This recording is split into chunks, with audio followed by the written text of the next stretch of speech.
அத்தியாயம் 11.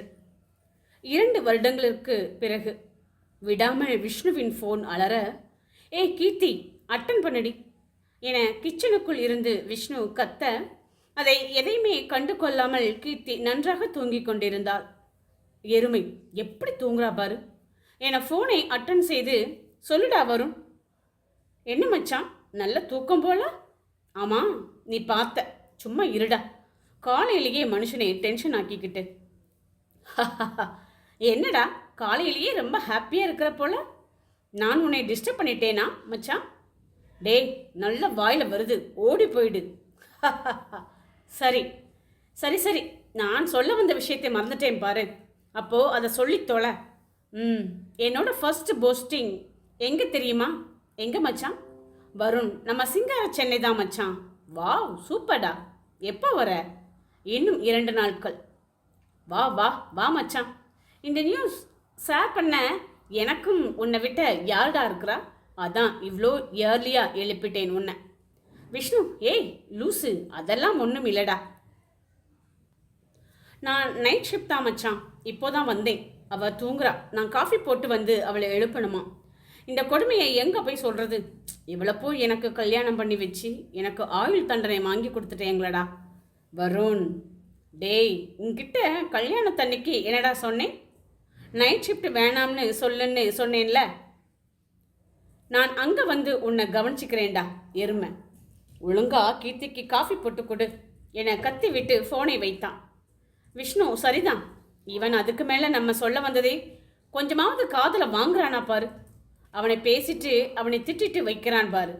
நமக்கு வாட்ச பொண்டாட்டியும் சரியில்லை, நண்பனும் சரியில்லை என புலம்ப கீர்த்தி உடனே, விஷ்ணு காஃபி என கத்த, வரேன்டி. கல்யாணத்துக்கு முன்னாடி ஒழுங்கா அத்தான்னு கூப்பிட்டுட்டு இருந்த, இப்போ அதுவும் இல்லை. என்னடா புலம்பிட்டு இருக்கிற நீ? வருண் கால் பண்ணாண்டி, இன்னும் 2 நாளில் இங்கே வந்துடுவானாம். போஸ்டிங் இங்கே தான் ஆகியிருக்குதான். ஓ சூப்பர்ல, அண்ணா இருந்தா இன்னும் ஜாலியாக இருக்கும் என அவன் கொடுத்த காஃபியை குடிக்க போக, ஏய் போய் ஃப்ரெஷ் பண்ணிடி.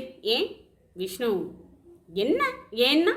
உன்னையெல்லாம் எதில் சேர்க்கறது போடி என அவன் கூறும்போதே அவன் இதழில் அழுத்தமாய் அவள் இதழை பதிக்க, கீர்த்தி இப்போ ப்ரஷ் பண்ணணுமா?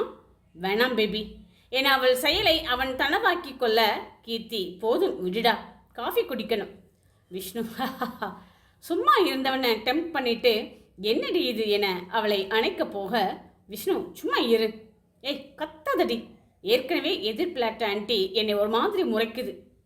உன்னை முறைக்க மட்டும்தான் செய்யுது, என்கிட்ட வந்து ஒரே அட்வைஸ் மழை. போ விஷ்ணு. ஏன் என்னவா? கீர்த்தி, அவங்க வீட்டில் கல்யாணமாகாத வயசு பிள்ளைங்க இருக்கிறாங்களாம். நம்ம இப்படி சத்தமாக பேசி சிரிச்சா அவள் மனசு எல்லாம் சலனப்படுமா என அவள் போலையை சொல்லி காட்டினாள். சரிதான். வருண் வந்தா இந்த மாமி என்ன சொல்லுவாங்க? வருணுக்கு அவன் வீட்டின் அருகிலேயே ஃப்ளாட்டை புக் செய்திருந்தான். இது என்ன கொடுமை? வருண் அண்ணா அவங்க ஃப்ளாட்டில் தானே இருக்க போகிறாங்க. இதுக்கு என்ன? அதுவும் சரிதான். ஆமாம், உண்மையிலேயே அவங்க வீட்டில் பொண்ணுங்க இருக்கிறாங்களா என்ன? என்னடா உனக்கு தெரியாதா என்ன? நான் எங்கடி வெளியில் போய் பார்க்குறேன், நீ அவ்வளோ நல்லவனா? விஷ்ணு முறைக்க, சரி சரி சரி, டென்ஷன் ஆகாத. ஒரு பையன் ஏதோ சாஃப்ட்வேர் இன்ஜினியர் போல எங்கோ வேலை பார்க்குறான், பொண்ணு காலேஜ் படிக்கிறான். ஓ பாரு, நான் சொல்ல வந்ததே மறந்துட்டேன். காஃபி குடித்து கொண்டு இருந்தவன் என்ன என்பதை போல் அவளை பார்த்தான். தேவி லண்டன்ல இருந்து கால் பண்ணினான். அவள் சென்னை வரப்போறாளாம். என்ன? எப்போ எப்போ ஃபோன் பண்ணா? நேற்று நைட்டு தான். ஓ, அப்போ உன் அண்ணன் இங்கே வர்றது அவளுக்கு தெரிஞ்சிருக்கும். நமக்கே இன்னைக்கு தானே தெரிஞ்சது, அவளுக்கு எப்படி தெரியும்? இரு, உனக்கு நான் கிளியர் பண்ணுறேன் என விஷ்ணு சம்யுக்தாவிற்கு ஃபோன் செய்ய, சொல்லுங்கண்ணா, வருணுக்கு சென்னை போஸ்டிங் கிடைச்சிருக்கு. எனக்கு தெரியுமே. விஷ்ணு கீர்த்தியை பார்த்து, நான் சொல்லலை என கூற, கீர்த்தி உடனே, ஏய் தேவி, இதை ஏண்டி நீ என்கிட்ட நேற்றே சொல்லலை? இப்போ தாண்டி அண்ணா என்கிட்ட சொன்னாங்க. ஏண்டி இப்படி குழப்புற? ஐ ஹேட் எ கஸ். வருண் சென்னை தான் சூஸ் பண்ணுவார்னு அவ்வளோதான். சரி சரி, நான் நம்பிட்டேன். நீ எப்போ இந்தியா வர? அது சஸ்பென்ஸ். ஸோ எங்களுக்கு ஒரு ஷாக் கன்ஃபார்ம், அப்படி தானே? கரெக்டாக சொல்லிட்டீங்க. வருண் சென்னை ஏசிபியாக பதவி ஏற்க அவன் குடும்பம் சார்பாக விஷ்ணுவும் கீர்த்தியும் சென்றனர். பதவி ஏற்பு விழாவில் அவன் ட்ரைனிங்கில் செய்த சாதனைகள் பற்றி பெருமையாக கூற இதை அனைத்தையும் ரெக்கார்ட் செய்து கொண்டிருந்தாள் கீர்த்தி. ஏண்டி, இது எல்லாம் வருணுக்கு பிடிக்காது, நீ என்ன செய்கிற? அண்ணாக்கு பிடிக்காது, ஓகே, ஆனால் உன் தங்கச்சிக்கு பிடிக்குமே, நான் என்ன செய்ய? ஓ, அப்படி ஒன்று இருக்குல்ல, நீ எடு. பதவி ஏற்று வருண் கீழே இறங்க விஷ்ணு ஓடி வந்து கட்டி கொண்டான். வருண், டேய், உன்கிட்ட சொல்லியிருக்கிறேன்ல இப்படி கட்டி பிடிக்காதன்னு, அதுவும் இப்போ நான் ஏசிபி வேற. Vishnu, I am happy for you மச்சான் என கண்ணின் நீருடன் கூற, வருண், எனக்கும் தெரியும்டா என அவனும் கட்டிக்கொள்ள அவன் கண்களும் கலங்கிட, போதும், எல்லாரும் உங்களை தான் பார்க்குறாங்க என கீர்த்தி சிரித்து கொண்டே கூறினாள். இதை அனைத்தையும் பார்த்த சம்யுக்தாவின் கண்களிலும் ஈரம். பாவா, உனக்குன்னு எப்போவுமே உன் கூடவே நான் இருப்பேன் என மனதிற்குள் சொல்லிக்கொண்டாள். வருண் ஏசிபியாக பதவி ஏற்ற பின் விஷ்ணுவின் வீட்டிற்கு அருகில் உள்ள ஃப்ளாட்டில் தங்கிக் கொள்ள இரவு உணவு மட்டும் விஷ்ணு மற்றும் கீர்த்தியுடன் சாப்பிட வேண்டும் என கீர்த்தி கூறினாள். ஓகே, ஆனால் மற்ற நேரம் என்னை நீ டிஸ்டர்ப் பண்ணக்கூடாது, சரியா? ஓகே. ஒரு நாள் விடியற் காலையில் வருண் எப்போதும் போல் தன் ஜாக்கிங்கை முடித்துக்கொண்டு அப்பார்ட்மெண்ட்டுக்குள் நுழைய, அப்போது ஒரு ஆட்டோ வந்து நிற்க வேகமாய் போனவன் சற்று நிதானமாய் ஓட, அதில் இறங்கும் பெண்ணை பார்த்தவன் அவன் ஜாக்கிங்கை தொடர வந்தவள் வாட்ச்மேனிடம் ஏதோ கேட்டாள். அவன் வருணை பார்த்து வருண் சார் என அழைக்க, என்ன என்பது போல் அவன் திரும்பி பார்த்தான். சார், இவங்க விஷ்ணு சார் ஃப்ளாட்டுக்கு தான் வந்திருக்கிறாங்க. இப்போதுதான் வந்தவளை நன்றாக பார்த்தவன் வந்தவளும் அவனை வைத்த கண் வாங்காமல் பார்க்க, அவள் அருகில் சென்றவன் ஹலோ என சொடக்கு போட்டு கூப்பிட, அவள் இந்த விடியற் காலையில் ஜாக்கிங் முடித்து அங்கு இருக்கும் வியர்வை துளிகளுடன் அவன் விடாத செய்த உடற்பயிற்சி காரணமாக திரண்ட புஜங்களுடனும் அதை வெளியே தெரிவது போல் இருந்த ஸ்லீவ்லெஸ் ட்ராக் ஷோட்டுடன் இருந்தவனை பார்த்தாள். அவன் தீர்க்கமான பார்வையை காண முடியாமல் அவள் கீழே பார்க்க, ஹலோ, உங்களைத்தான். அப்போதும் அவள் அவனை விடாமல் பார்க்க, இவை என்ன செவிடா என்பதை போல் அவன் கத்தி ஹலோ என கூற, என்ன அப்பா, நீ பேசுவியா? ஏன் பின்ன, நான் இவ்வளோ நேரம் உன்னைத்தான் கூப்பிட்டுட்டே இருக்கிறேன், நீ என்னையே பார்த்துட்டு இருக்கிற, ஒன்றும் ரியாக்ட் பண்ணலை அப்படின்னா நான் என்னென்ன நினச்சிக்கிறது? ஆமாம், நீ விஷ்ணு வீட்டுக்கா வந்திருக்கிற? ஆமாம். உங்களுக்கு எங்கள் அண்ணாவை தெரியுமா? விஷ்ணு உனக்கு அண்ணாவா என அவன் சந்தேகமாய் கேட்க, ஆமாம். ஏன்? இல்லை, அவன் என்கிட்ட சொன்னதே இல்லையே, அதான் கேட்டேன். ஏன், உங்ககிட்ட எல்லாத்தையுமே சொல்லணுமா என்ன? தேவையில்லை தான், ஆனால் அவன் கல்யாணத்தில் உன்னை பார்த்த ஞாபகம் இல்லை, அதான் கேட்டேன். ஓ, நீங்கள் அப்போ கல்யாணத்துக்கு வந்த எல்லா பொண்ணுங்களையும் பார்த்தீங்களாக்கும்? ஏய், யாரை பார்த்து என்ன பேசுகிற நீ?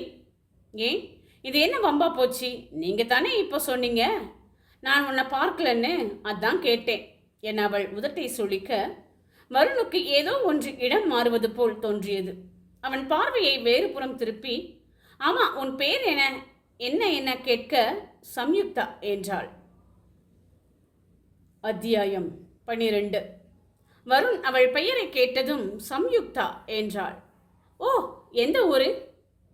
சம்யுக்தா அவனை முறைத்தபடி, ஏன், அட்ரஸ் தெரிஞ்சாதான் அண்ணா வீடு எந்த பிளாக்னு சொல்லுவீங்களா என்ன என முணுமுணுத்தபடி அவனை கடந்து செல்லும் அவளை பின்தொடர்ந்து செல்லும் மனதை அடக்க தெரியாமல் அவன் தலையை கோதி அவள் பின்னால் சென்றான். அவள் வேண்டுமென்றே அவன் பிளாக்கிற்கு எதிர் திசையில் செல்ல, ஏய், இவ்வளோ வாய் பேசுகிற, படிக்க தெரியாதா என்ன?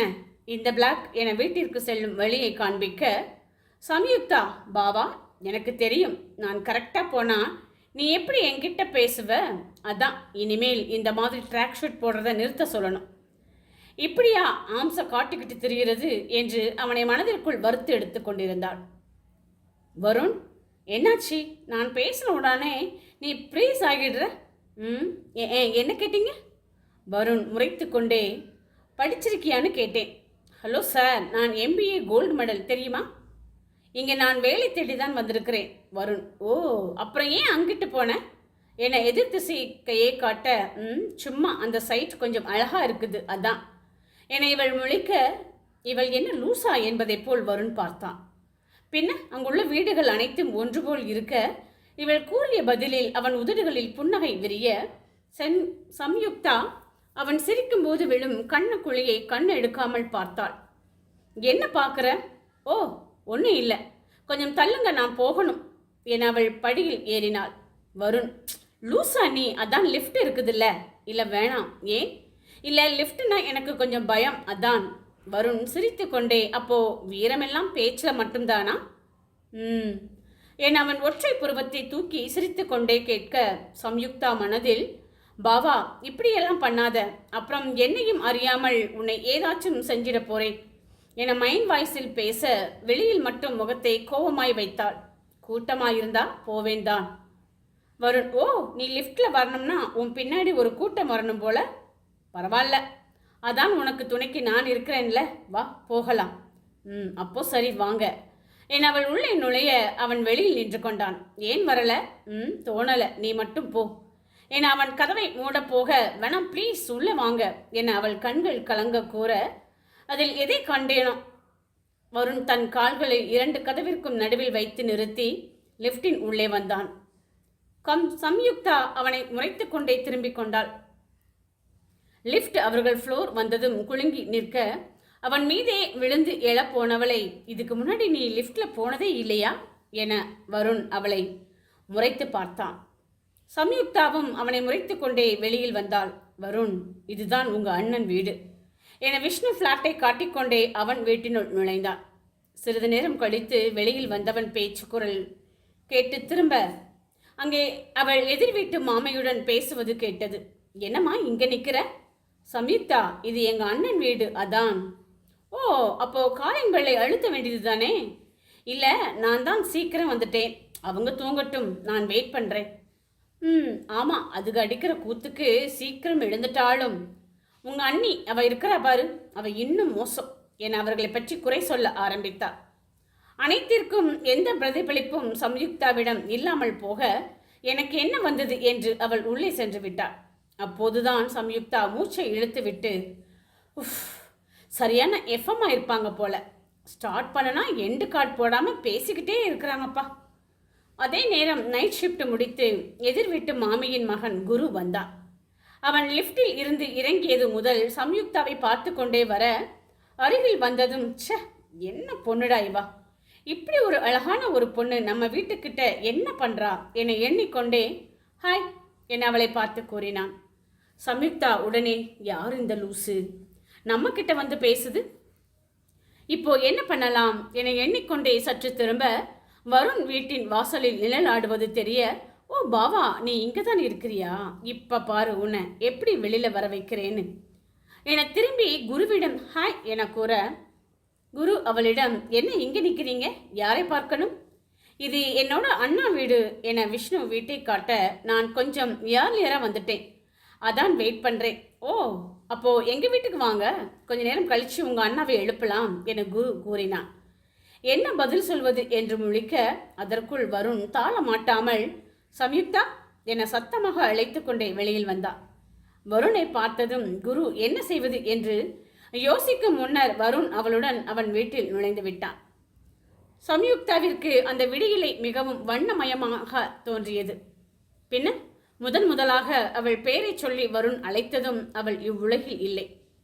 வருண் அவளை தன் வீட்டில் அழைத்து வந்ததும், ஏய் அறிவு இருக்கா உனக்கு, அதான் வீட்டை காமிச்சிட்டில்ல, அப்புறம் என்ன உள்ளே போக வேண்டியது தானே, வெளியில் நின்று போகிற வரவங்க கிட்ட கதை பேசிட்டு இருக்கிற, உங்களுக்கு ஏதாச்சும் இருக்குதா என்ன? இப்போதான் கல்யாணமாகி 2 மாதம் ஆகுது, அவங்கள போய் இவ்வளவு சீக்கிரம் எழுப்புவாங்களா என்ன என பதிலுக்கு சம்யுக்தாவும் எகிற ஓ என அசடு வழிவது வருணின் முறையாகிற்று. என அவனைப் போலவே இழுத்து கூற, வருண் முறைத்து கொண்டே, அப்போ நீ ஏன் இவ்வளோ சீக்கிரமாக வந்த? எங்கள் ஊர் என்ன இங்கே பக்கத்துலையா இருக்குது, பஸ் பிடிச்சி தான் வரணும். அப்படி எந்த ஊர் நீ? மதுரை. ஓ, அதான் இவ்வளோ வாய் பேசுறியா நீ? உங்கள் ஊர் எது? ஏன்? இல்லை வீட்டுக்கு வந்தவங்கள தண்ணி கூட குடிக்காமல் கேள்வியாக கேட்டு படுத்துறீங்களே, அதான் கேட்குறேன். அவன் எழுந்து 2 காஃபி எடுத்துட்டு வரேன் என்று செல்ல, அவன் சென்றதும் அந்த வீட்டை பார்த்தாள். எப்போதும் போல் அது இருக்க வேண்டிய இடத்தில் இருந்தது. பாபா நீ எப்பவுமே இப்படித்தானா, சோ ஸ்வீட் என மனதிற்குள் ஜொல்லிக்கொண்டே வீட்டை சுற்றி பார்த்தாள். வருண் அவளுக்கும் காஃபி எடுத்து வந்து கொடுத்து, உனக்கு பிடிச்ச மாதிரி போட்டுக்கோ என அனைத்தையும் அருகில் வைத்தான். என உள்ளே சென்றவன் விஷ்ணுவிற்கு கால் செய்தான். 2 முறை விடாமல் அடித்தும் எடுக்காமல் போக மீண்டும் அடிக்க விஷ்ணு, ஹலோ சொல்லு மச்சான், என்ன இவ்வளோ சீக்கிரம் எழுப்பியிருக்கிற? டே மணியை பாருடா, 7:30 ஆயிடுச்சு. அதை சொல்லவா ஃபோன் பண்ணினேன்? ஒழுங்காக எழுந்து வீட்டுக்கு வாடா பக்கி. ஏண்டா? வருண், வாடா எருமை. விஷ்ணு, இப்படி மரியாதையாக சொல்லு, வரேன். ஃபோனை கட் பண்ணிவிட்டு தூங்கினா கொன்றுவேன். விஷ்ணு, நம்ம மைண்ட் வாய்ஸில் நினைச்சாலுமா இவனுக்கு கேட்கும்? இவன் என்ன டாக்டரா இல்லை போலீஸா? என்னவாக இருக்கும் இவ்வளோ காலையிலே நம்மளை கூப்பிடுறான்? விஷ்ணுவுக்கு ஃபோன் செய்த பின் குளிக்க உள்ளே சென்றவன், எனக்கு என்ன ஆச்சு, யாருன்னே தெரியாத ஒரு பொண்ணுக்கிட்ட இவ்வளோ நேரம் பேசிட்டு இருந்திருக்கிறேன். அவள் யாரு கூட பேசினா என்ன? அவளை வீட்டுக்கு கூட்டிகிட்டு வந்து காஃபி வேற போட்டு கொடுத்துருக்குறேன். இதுக்கு முன்னாடி யாருக்கும் இப்படி செஞ்சதே இல்லையே. கீர்த்தி கூட வந்த அன்னைக்கு வீட்டிற்கு வந்தது தான். ச்சே, இவக்கிட்ட ரொம்ப ஜாக்கிரதையாக இருக்கணும் போல. Varun, be careful. என்னை எண்ணிக்கொண்டே அவளை பற்றி யோசிக்க, ரொம்ப அழகாத்தான் இருக்கிறாள். அவள் கண்ணு, லிப்ஸ்னு என அவன் எண்ணங்கள் போன திசையை கண்டு தன்னையே ஒரு முறை திட்டிக்கொண்டு, ச்சே, ஒரு போலீஸ்காரன் மாதிரியா நடந்துக்கிறடா நீ என அவன் தலையிலே தன்னைத்தானே தட்டி கொண்டான். விஷ்ணு, வருண் எதுக்கு இவ்வளோ சீக்கிரம் நம்மளை கூப்பிடுறான்? என்னை எண்ணிக்கொண்டே அவன் வீட்டிற்குள் வர, அங்கே சாதாரண காட்டன் சுடிதாரில் சம்யுக்தா காஃபி குடித்து கொண்டிருந்தாள். உள்ளே வந்த விஷ்ணு கண்களை கசக்கிக் கொண்டு மீண்டும் வெளியில் சென்று ஒரு முறை பார்த்துவிட்டு உள்ளே வந்தான். அண்ணா, ரொம்ப யோசிக்காதீங்க, உங்கள் ஃப்ரெண்டு வீடு தான் இது. விஷ்ணு, நீ எப்போ இந்தியா வந்த? எப்படி அவன் வீட்டில், அதுவும் காஃபி குடிச்சிட்டு இருக்கிற நீ? இவ்வளோ கத்துறீங்க? அவர் காதில் விழப்போகுது. அப்போ இங்கே என்ன நடக்குது என விஷ்ணு மெதுவாய் கேட்க, அதே நேரம் யூனிஃபார்முடன் வருண் வெளியில் வந்தான். வருண், ஆடு நடக்குது, மாடு நடக்குது. ஏண்டா எருமை, ஒரு பொண்ணு வரலை, அவளை பத்திரமா வீட்டுக்கு கூட்டிகிட்டு வரணும்னு உனக்கு தெரியாது? உன்னையெல்லாம் நம்பி இவ்வளவு வர்றா பாரு என போலீஸ் யூனிஃபார்மில் வெளியில் வர, விஷ்ணு எதுவும் புரியாமல் முழிக்க அருகில் இருக்கும் சம்யுக்தாவை பார்த்தான். வருணையே வைத்த கண் வாங்காமல் பார்த்து கொண்டிருந்தாள். ஐயோ, இவ ஏன் இப்படி பார்க்குறா? இதுக்கு வேற கேள்வி கேட்பானே. வருணும் அவளைத்தான் பார்த்து உள்ளுக்குள் சிரித்து கொண்டே அவள் அருகில் வந்து விரல்களை சொடுக்கி, என்னாச்சு? அதுவரை அவனையே பார்த்து கொண்டிருந்தவள், நீங்கள் போலீஸா? ஏன், எதுக்கு கேட்குற? ஆமாம், அதான் கேள்வி கேட்டீங்களா? இதனை பார்த்து கொண்டிருந்த விஷ்ணுவின் மனதிற்குள், இங்கே என்னதாண்டா நடக்குது? இவ என்னமோ இப்போதான் இவன் போலீஸ்னு தெரிஞ்ச மாதிரி பேசுகிறா, அவன் என்னமோ ரொம்ப நாள் அவளை தெரிஞ்ச மாதிரி பேசுகிறான். எனக்கு தான் ஹார்ட் அட்டாக் வந்துடும் போல. இந்த கீர்த்தி வேற இங்கே இல்லாமல் போயிட்டாளே என புலம்ப, வருண் விஷ்ணுவிடம், சரி நான் கிளம்புறேன், எனக்கு ஐஜி ஆஃபீஸில் ஒரு முக்கியமான மீட்டிங் இருக்குது, ஸோ இட்ஸ் ஆல்ரெடி லேட், மிச்சத்தை நைட் வந்து பேசுகிறேன் என சொல்லி சென்றான். போகும் முன் சம்யுக்தாவிடம் தலையசைத்து விட்டு செல்ல, இதனை பார்த்த விஷ்ணு தொம் என விழுந்தான். சம்யுக்தா, அண்ணா என்னாச்சு சொல்லுங்க. விஷ்ணு மெதுவாக எழுந்தவன், முதல்ல நீ சொல்லு, இங்கே என்ன நடக்குது? நீ எப்படி அவன் வீட்டில் என கேள்வி கேட்டுக்கொண்டே போக, கீர்த்தி உள்ளே வந்து கொண்டிருந்தாள். கீர்த்தி, தேவி, என்னடி வரேன்னு சொன்னா, ஆனால் எப்போன்னு சொல்லலை என அவளை கட்டி கொண்டாள். விஷ்ணு, அப்போ இவ வர்றது உனக்கு முன்னாடியே தெரியுமா? நேற்று சொன்னான், ஆனால் டைமிங் சொல்லலை. சரி வா போகலாம் என அவர்கள் வீட்டிற்கு அழைத்து சென்றாள். வீட்டினுள் நுழைந்ததும் விஷ்ணு, அம்மா தேவி, நீ எப்படி வந்த? எப்போ வந்த? எப்படி வருணை பார்த்த? போகும்போது எனக்கு தலையாட்டிட்டு போகிற அளவுக்கு என்ன நடந்துச்சு? தயவு செஞ்சு சொல்லிடுமா, என்னால் தாங்க முடியல என புலம்ப. கீர்த்தி, என்ன வருண் அண்ணா இவகிட்ட சொல்லிட்டு போனாங்களா? என்ன சொல்கிறீங்க? அது மட்டுமா, காஃபி வேற போட்டு கொடுத்துருக்குறான். என்ன? அட ஆமாடி, இப்போவே ட்ரைனிங் எடுக்கிறான் போல. என்ன சொன்ன? இவர்கள் பேசியதை சிரிப்புடன் கேட்டுக்கொண்டிருந்த சம்யுக்தா, எனக்குமே இன்னைக்கு நாள் இப்படி சூப்பராக விடியும்னு நினைக்கல கீர்த்தி. ஐ எம் ஸோ எக்ஸைட்டட் என நடந்த விஷயங்களை கூறினாள். விஷ்ணு, அது ஓகே, ஆனால் நீ ஏன் உங்கள் ஊர் மதுரைன்னு சொன்ன? பின்ன நான் யார், எங்கே இருந்து வரேன், யாரோட பொண்ணுன்னு எல்லா டீட்டெயில்ஸுமா சொல்லுவாங்க. தென் நான் ஒன்றும் பொய் சொல்லலையே, எங்கள் அப்பா ஊர் மதுரை தானே. அப்போது உங்கள் அப்பா எங்கேன்னு கேட்பானே. கரெக்ட் தான். அதுக்கு என்ன பண்ணுறது? எங்கள் அப்பா காசி ராமேஸ்வரம்னு போயிருக்கிறாருன்னு சொல்லிடுங்க. என்ன உங்கள் அப்பா அங்கேவா போயிருக்கிறாரு?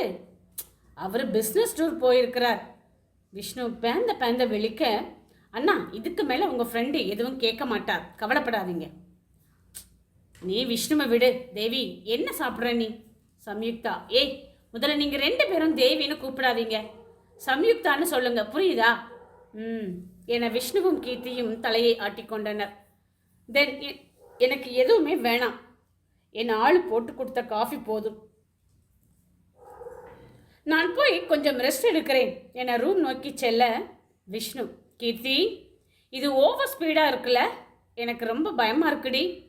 தேவியை பற்றின உண்மை தெரிஞ்சா வருண் எப்படி ரியாக்ட் பண்ணுவான்னு தெரியல. கீர்த்தி, ரொம்ப ஃபீல் பண்ணாதீங்க, எல்லாமே அவர் நல்லதுக்கு தான். உங்களுக்கு தான் தேவியை பற்றி தெரியும்ல, அண்ணாவை அவள் எவ்வளோ விரும்புகிறா தெரியுமா? அதனால தானே இங்கே வந்து நம்ம கூட இருக்கிறா. இல்லைனா அவளுடைய செல்வாக்கு, அவளுடைய லெவலுக்கு இது இப்படி வந்து இங்கே இருக்கணும்னு அவசியமே இல்லை. நம்ம வருண் அண்ணாவுக்கு நல்லது தான் செய்கிறோம். எல்லாமே வருண் அண்ணா இவளை லவ் பண்ணுற வரைக்கும் தான், இல்லையா? அப்படியே உண்மை தெரிஞ்சாலும் முதல்ல கோபப்படுவார், அப்புறம் தேவியோட காதல் எல்லாத்தையும் மாற்றிடும். So be cool. அவளுக்கு தேவையான உதவியை நாம தான் செய்யணும் விஷ்ணு. விஷ்ணு, நீ சொன்ன மாதிரி எல்லாம் நடந்தால் சந்தோஷம்தான். ஆனால் வருண் அப்படி இல்லை, அதான் பிரச்சனையே. எப்போ அவனுடைய கோபம் எல்லை தாண்டுதோ அப்போ அவன் முன்னாடி யாரும் நிற்க முடியாது.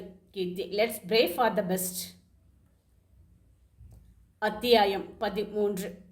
ரூமில் வந்த சம்யுக்தாவிற்கு எண்ணம் எல்லாம் வருணே ஆக்கிரமித்திருந்தார். போலீஸ் யூனிஃபார்மில் அவனை பார்த்த நொடி தோன்றிய உணர்வும், அவன் இவளிடம் தலை அசைத்த போது அவன் பின்னால் சென்ற மனதையும் அடக்கும் வழி தெரியவில்லை சம்யுக்தாவிற்கு. பாவா, இன்னைக்கு எனக்கு ரொம்ப சந்தோஷமான நாள். நான் உன்னை பார்த்த நாளிலிருந்து இன்னைக்கு வரைக்கும் நீ என்கிட்ட பேசினதே இல்லை. ஆனால் இன்னைக்கு என் கூட முழுதா 2 மணி நேரம் கூடவே இருந்திருக்கிற, பேசிட்டு இருந்திருக்கிற. எனக்கு புதுசாக பிறந்த மாதிரி ஒரு ஃபீல். உன்கிட்ட நான் யாருங்கிற அடையாளம் தெரியக்கூடாது தான் ஏர்போர்ட்ல இருந்து ஹோட்டல் போய் நான் ட்ரெஸ் சேஞ்ச் பண்ணி ஆட்டோவில் வந்து முடியலை. உன் கண்ணில் என்னைக்கு எனக்கான காதலை நான் பார்க்கிறேனோ அன்னைக்கு உன்கிட்ட உண்மையை சொல்லிடுவேன் என அவனை பற்றியே நினைத்து கொண்டிருந்தாள். வருணின் எண்ணங்களும் அவளையே சுற்றி வந்தது. அவளிடம் தலை அசைத்து விட்டு கீழே இறங்கியவன், நம்ம இப்போ என்ன பண்ணிட்டு வந்தோம்? அதுவும் ஒரு 2 மணி நேரம் முன்னாடி பார்த்த பொண்ணுக்கிட்ட போய் இப்படியா பேசுறது? வினிதா ஏற்படுத்திய வடு இன்னும் அவன் கண் முன்னால் வந்து போனது. அதன் பின் ஏனோ பெண்கள் மீதே நம்பிக்கை இல்லாமல் போக, ட்ரைனிங்கில் இவனுடைய தோற்றத்திலும் ஆளுமையிலும் இவனை நெருங்க வந்த பெண்களை நண்பர்கள் என்ற எல்லையில் கூட வைத்தது இல்லை அவன். அப்படிப்பட்ட நான் எப்படி ஒரு பெண்ணிடம் சகஜமாய் பேசி, அது கூட பரவாயில்லை வருண், காஃபி போட்டு கொடுத்தது எல்லாமே கொஞ்சம் ஓவர் தான், நீ பார்த்துக்கோ. இது என்ன என் ஃப்ரெண்டோட தங்கச்சின்னு, அதுதான் அப்படி என இன்னொரு மனம் கூற, அப்படின்னா அவள் உனக்கு தங்கச்சி மாதிரியா? சிச்சி, என்ன மாதிரி நினைப்பு இது? அவள் எனக்கு தங்கச்சியா? ஓ நோ, ஏன் இப்படி யோசிக்கிறேன்? போதும், இனி அவளை பற்றி யோசிக்காத வருண். நீ பார்த்த சில மணி நேரங்களிலேயே உன்னை இப்படி ஆக்கிட்டா? இவ்வளோ வீக்கா நீ? ஓ ஷிட் என தன்னைத்தானே திட்டிக்கொண்டு தலையில் கை வைக்க, வருணின் செய்கையில் ராமன், சார் என்னாச்சு, தலை வலிக்குதா? நான் வேணும்னா ஏதாச்சும் ஹோட்டலில் நிறுத்தவா என கேட்க, வேணாம் அண்ணா, நீங்கள் வண்டியை எடுங்க என தன் கவனத்தை ரோட்டில் வைத்தான். ஐஜி அலுவலகம் உள்ளே. அவளின் எண்ணங்களில் இருந்து விடுபட்டவன் அவனுக்குரிய கம்பீரத்துடன் உள்ளே வந்தான். ஐஜி அவனை ஆர்ப்பாட்டமாக வரவேற்றார். கமான் யங் மேன், உன்னை பற்றி கருணாகரன் சார் சொன்னார், உன்னோட ட்ரைனிங் ரெக்கார்டு. ஓ காட், ஐ ஆம் ஸ்பீச்லெஸ். உன்னை மாதிரி எனர்ஜெட்டிக் ஃபெல்லோ தான் இப்போது தேவை. இப்போது சிட்டியில் இருக்கிற பெரிய சேலஞ்சிங்கான விஷயமே செயின் ராபரி அண்ட் சைக்கோ கொலைகள் தான். You must take over this. அனைத்தையும் கேட்ட வருண் அவர் கொடுத்த கேஸ் ஃபைலை வாங்கியவன் அதனை ஸ்டடி பண்ண ஆரம்பித்தான். இரவு 8 நெருங்க, அண்ணா அண்ணா. விஷ்ணு சம்யுக்தாவை திரும்பி பார்த்து, என்னம்மா வருண் ஏன் வரல? அது தானே கேட்க போற நீ? இதுக்கான பதிலை உனக்கு நான் சொல்லிட்டேன். அவன் வர கொஞ்சம் லேட் ஆகும். நம்ம அவன் டியூட்டியில் இருக்கிறப்ப ஃபோன் பண்ணனா நம்மளை காய்ச்சி எடுத்துடுவான். என சோகமாய் சம்யுக்தா தலையை ஆட்டினாள். கீர்த்தி உடனே, நீ ஓவரா பண்ணாத விஷ்ணு. அவள் எவ்வளோ ஆசையாக சமைச்சு வச்சிருக்கிறா. நீ அதை டேஸ்ட் பண்ணுறேன்னு பாதியை முழுங்கிட்ட. பட் அவள் மதியம் ட்ராவலிங் சிக்னஸில் ஒழுங்காகவே சாப்பிடலை. ஈவினிங்கில் இருந்து வருண் அண்ணாக்கு என்னவெல்லாம் பிடிக்கும்னு பார்த்து பார்த்து சமைச்சாடா. இப்போது நீ கால் பண்ணுறியா இல்லை நான் பண்ணட்டுமா? சரி சரி சரி பண்ணுறேன். அதற்குள் அவனுக்கு கம்பெனி இருந்து கால் வர, அதானே அதனை பேசிக்கொண்டே உள்ளே செல்ல, வருண் அப்பார்ட்மெண்ட் வாசலில் இறங்கி, சரி அண்ணா நீங்கள் கிளம்புங்க, நாளைக்கு கொஞ்சம் 7 மணிக்கு வந்துடுங்க என தன் வேக நடையுடன் உள்ளே வந்தவன் காலையில் அவளை பார்த்த இடத்தை கிராஸ் செய்யும் முன் அந்த இடத்தில் நின்று அவள் அவனிடம் பேசிய வார்த்தைகள் நினைவு வர சிரித்துக்கொண்டே உள்ளே சென்றான். எப்போதும் படியில் செல்பவன் இன்று லிஃப்டில் ஏறியவுடன் அவள் ஞாபகங்கள் துரத்த பேச்சு மட்டும் அவ்வளோ பேசுகிறா. லிஃப்ட்னா பயம் உனக்கு. உன்னையெல்லாம் வச்சுக்கிட்டு என எண்ணிக்கொண்டே அவன் பிளாக்கில் நுழைய, எப்போதும் அவன் வீட்டில் சென்று விட்டு வருபவன் இன்று முதலில் விஷ்ணு ஃப்ளாட்டிற்குள் இழுத்துச் செல்லும் கால்களை என்ன சொல்லி நிறுத்துவது என்று வழி தெரியாமல் விஷ்ணு வீட்டு வாசலில் காலிங் பெல்லை அடிக்க, கதவை திறந்த கீர்த்தி அவனை ஆச்சரியத்துடன் பார்க்க, வாங்கண்ணா. அவன் பார்வையை வீட்டினுள் வைத்து, அவை இல்லையா? கீர்த்தி, என்னன்னா கேட்டீங்க? ஓ ஒன்றும் இல்லை, விஷ்ணு வந்துட்டானா? நீங்கள் உள்ளே வாங்க. இல்லைம்மா, நான் போய் ட்ரெஸ் சேஞ்ச் பண்ணிட்டு வரேன். எங்கே போனா இவா என எண்ணிக்கொண்டே வீட்டினுள் நுழைந்தான். கீர்த்தி சம்யுக்தாவிடம், வருண் அண்ணா வந்தாச்சுடி. கேட்டுச்சு. என்னடி இவ்வளோ நேரம் எப்போ வருவாருன்னு கேட்டுகிட்டே இருந்த? இப்போ என்னமோ ரொம்ப கூலாக கேட்டுச்சின்னு சொல்கிற. பின்ன வந்த உடனே அவர் என்னை தேடின மாதிரி நீ சொல்கிற? அவர் ஃப்ரெண்டை தானே தேடினாரு. கீர்த்தி சிரித்து கொண்டே, ஏய் உனக்கு விஷ்ணு மேலே பொறாமையா? இதுக்கே இப்படி சொல்கிறியே. இப்போ உங்கள் அண்ணன் ரியாக்ஷனை பாரு. விஷ்ணு ஃபோன் பேசிக்கொண்டே வெளியில் வந்தவன், விஷ்ணு என்னடி யாரோ காலிங் பெல் அடித்த மாதிரி இருந்துச்சு. வருண் அண்ணா வந்து உன்னை தேடினாங்க என சொல்லி முடிப்பதற்குள் விஷ்ணு வருண் வீட்டில் இருந்தான். கீர்த்தி சம்யுக்தாவிடம், நான் சொல்லலை, இவங்க 2 பேரும் எப்போதுமே இப்படித்தாண்டா. சரி, உங்கள் அப்பா கிட்ட நீ சென்னையில் இருக்கிறதாக சொல்லிட்டியா? சம்யுக்தா, இல்லை, அவருக்கு நான் ஸ்டடீஸ் முடிச்சுட்டு வேர்ல்டு டூர் போயிருக்கிறேன்னு நினச்சிட்டு இருக்கிறாரு. நான் உங்களுக்கு மெயில் மட்டும் பண்ணுறேன்னு சொல்லியிருக்கிறேன். கீர்த்தி, எப்போ வருணிடம் என் மீதான காதலை பார்க்கிறேனோ அப்போது அப்பா கிட்டேயும் வருண்கிட்டேயும் உண்மையை சொல்லிடுவேன். எல்லாமே சீக்கிரமாக நல்லதாகவே நடக்கட்டும், நீ கவலைப்படாத. வருணும் விஷ்ணுவும் உள்ளே வர சாப்பிட உட்கார்ந்த அனைவரும் சர்வ் பண்ணியபடி சாப்பிட, வருண் இருந்த நான்வெஜ் ஐட்டங்களை பார்த்து, கீர்த்தி உனக்கு நான்வெஜ் சமைக்க தெரியுமா என்ன? விஷ்ணு, மச்சான் உனக்கு இவ்வளோ நம்பிக்கை ஆகாதுடா உன் தங்கச்சி மேலே. இது அவ சமைக்கலை, சம்யுக்தா பண்ணினதுடா. சம்யுக்தா ஆர்வமாய் அவனை பார்க்க, ஓ என்று வருண் அவளை கல்லோ மண்ணோ என பார்த்து வைத்தான். சாப்பிட்டு வீட்டுக்கு வந்தவன், அவளை பார்க்க கூடாதுன்னு தானே போனேன், பாரு எப்படி பார்க்குறா. கண் என்னமோ குட்டியாக தான் இருக்குது, ஆனால் ஆழி பேரலையை விட வேகமாக நம்மளை உள்ளே இழுக்கிறாடா சாமி. இனி முடிஞ்ச வரைக்கும் அவளை நம்ம பார்க்கவே கூடாதுடா. வருண் வந்த ஒரு நாளில் இப்படி புலம்ப வச்சிட்டாளே. பி ஸ்ட்ராங் வருண் என அவன் தூங்கி போனான். அங்கே சம்யுக்தா தான் கோபத்தில் கத்தி கொண்டிருந்தாள் கீர்த்தியிடம். என்ன நான் நினச்சிட்டு இருக்கிறாரு உங்கள் அண்ணன்? என்னை பார்த்தா எப்படி தெரியுது? ஒருத்தி இவ்வளோ ஆசையாக சமைச்சிருக்கிறார்ல, நல்லா இருக்குன்னு சொல்ல வேணாம், ஒரு ஸ்மைல் கூட பண்ணக்கூடாதா என்ன? விஷ்ணு, விடும்மா, அவன் எதையும் வெளியிலேயே சொல்ல மாட்டான். ஆனால் உன் சாப்பாடு ரொம்ப நல்லா இருந்துச்சு. இன்னும் சொல்லணும் அப்படின்னா, கீர்த்தியை விட நீ நல்லாவே சமைச்சிருக்கிற என சொல்லிக்கொண்டே திரும்பி பார்க்க கீர்த்தி அவனை முறைத்து கொண்டிருந்தாள். சம்யுக்தா, அண்ணா நான் எஸ்கேப். வருண் அவன் வேலையில் தன்னை பிஸியாக்கி கொண்டான். அவனுக்கே மிகவும் சவாலாக அமைந்தது இந்த சைக்கோ கொலை கேஸ். அவனை எப்படி நெருங்குவது என வழி தெரியாமல் விழித்திருந்தாள் சம்யுக்தா. இரவு உணவிற்கு விஷ்ணு வீட்டிற்கு வந்தாலும் முடிந்தவரை அவளை பார்ப்பதை தவிர்த்து விடுவான் வருண். விஷ்ணு வருணிடம், மச்சான் எனக்கு ஆன்சைட் ஒர்க் வந்திருக்கு, நானும் கீர்த்தியும் ஸ்டேட்ஸ் போகிறோம். வருண் நிமிர்ந்து சம்யுக்தாவை பார்க்க அவள் நமக்கு என்ன என்று சாப்பிட்டு கொண்டிருந்தாள். வருண், ஓ குட்டா, எப்போ கிளம்புற? இன்னும் 2 டேஸில். ஓ, அம்மா கிட்ட சொல்லிட்டியா? ம். வருண் மனதிற்குள், விஷ்ணு கிளம்புறனா அப்படின்னா அவளும் போயிடுவாளா? அவளை பார்க்க அவள் சாப்பிட்டு முடித்து எழுந்து போய் கொண்டிருந்தாள். இவளுக்கு கொஞ்சம் கூட கவலை இல்லையா? எனக்குள்ள இருக்கிற தவிப்பு அவளுக்கு இல்லையா? இல்லை நாம தான் அப்படி நினைக்கிறோமா என்ன? விஷ்ணு.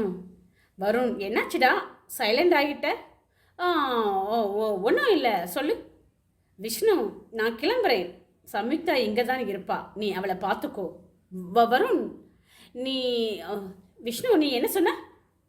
விஷ்ணு, அவளை பார்த்துக்கோன்னு சொன்னேன். அப்போ நீ போகலையா? அதான் இவ்வளோ ரிலாக்ஸாக இருந்தியா? உஃப். விஷ்ணு, என்னடா நான் பேசிட்டே இருக்கிறேன். என்னடா? சரிதான் போ. இல்லை சொல்லு. சம்யுக்தாவை நீ பார்த்துக்கோ மச்சான்.